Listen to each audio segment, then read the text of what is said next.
रावसाहेब, काल तुम्ही महाराष्ट्राच्या राजकारणात दोन मोठे डोकस्फोट केल्यानं खळबळ माजली. एक होता उपमुख्यमंत्री एकनाथ शिंदे यांनी केलेला दिल्ली दौरा, त्यामागचं कारण तुम्ही सांगितलं, आणि दुसरं मंत्री संजय शिरसाट यांचा एक व्हिडिओ तुम्ही ट्विट केला, त्यावरूनही मोठी खळबळ माजली. संजय शिरसाटांनी तुमच्यावर कायदेशीर कारवाई करण्याची प्रक्रिया सुरू केल्याचं कळलं. कायदेशीर कारवाई या राज्याचे मंत्री माझ्यावरती का करतील? त्यांनी मला जर प्रबोधन केलं की बौद्धिक घेतलं तरी मी आनंदाने ते बौद्धिक घ्यायला तयार. एक आक्षेपार्ह व्हिडिओ प्रसिद्ध झाला, समोर आला.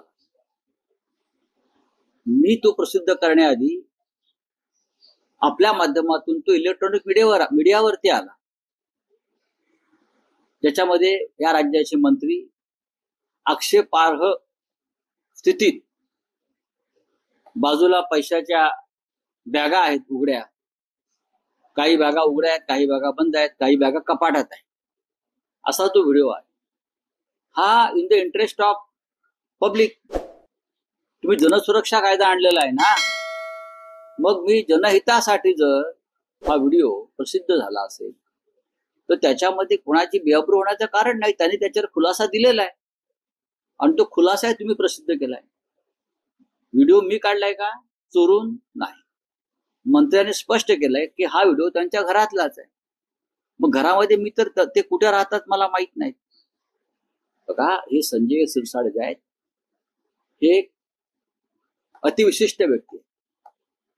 ते महात्मा आहेत, ते संत आहेत, आणि त्यांच्या संतगिरीचे पुरावे जर कोणी समोर आणले असतील त्यांच्यापैकी, तर देवेंद्र फडणवीस यांनी आमच्यावर कारवाई करण्याला उत्तेजन देण्यापेक्षा या संपूर्ण प्रकाराची सखोल चौकशी केली पाहिजे, डीप.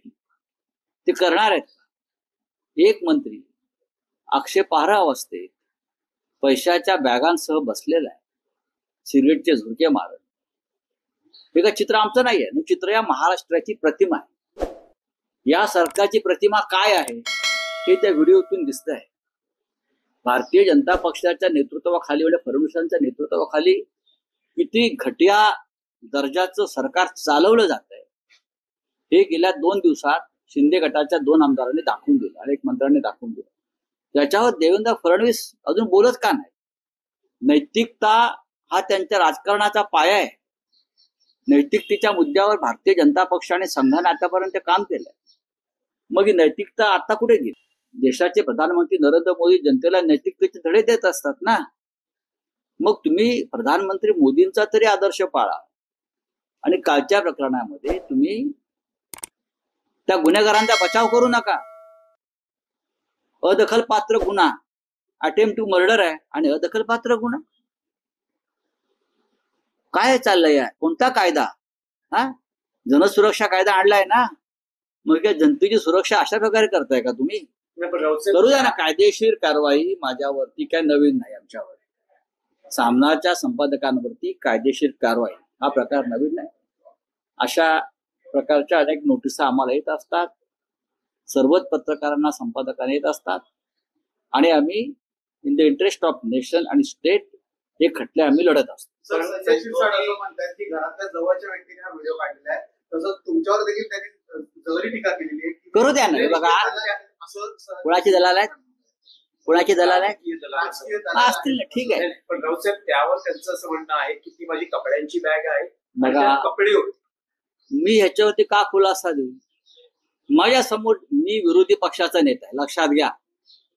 मी या सरकारचा दलाल नाही, मी विरोधी पक्षाचा नेता आहे.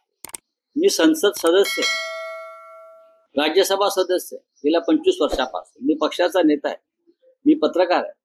आम्ही अशा प्रकारच्या बातम्या किंवा पुरावे दडून ठेवायचे का तुम्हाला वाचवण्यासाठी? कपड्याची बॅग असेल तर उडून दाखवा. जी उघडलेली होती त्यात दिसतंय काय आहे ते. माझं संजय शिरसाट यांच्याशी व्यक्तिगत भांडण नाही. जे समोर आलं ते दाखवणं हे माझं पत्रकार म्हणून आणि विरोधी पक्षाचा नेता म्हणून माझं कर्तव्य आहे, आणि हा अधिकार मला संविधानाने दिलेला आहे. पण त्यांचं असंही म्हणणं आहे, त्यांचं काही म्हणणं असेल, मी काय त्यांच्या म्हणण्यात पडू. शिंदेचा दौरा असेल त्यावर तुम्ही भाष्य केलं, संजय शिरसाटांचं प्रकरण असेल त्यावर तुम्ही म्हणालात गायकवाडांचं प्रकरण असेल त्यावर तुम्ही म्हणालात.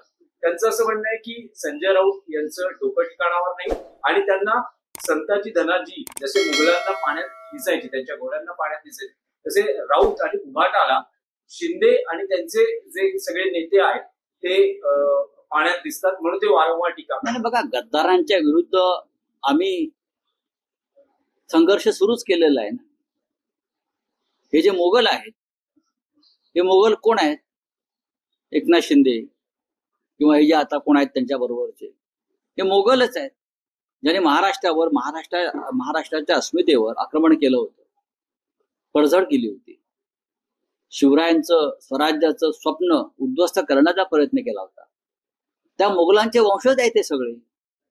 त्याच्यामुळे त्यांनी मला इतिहास शिकवू नये, अजिबात शिकवू नये.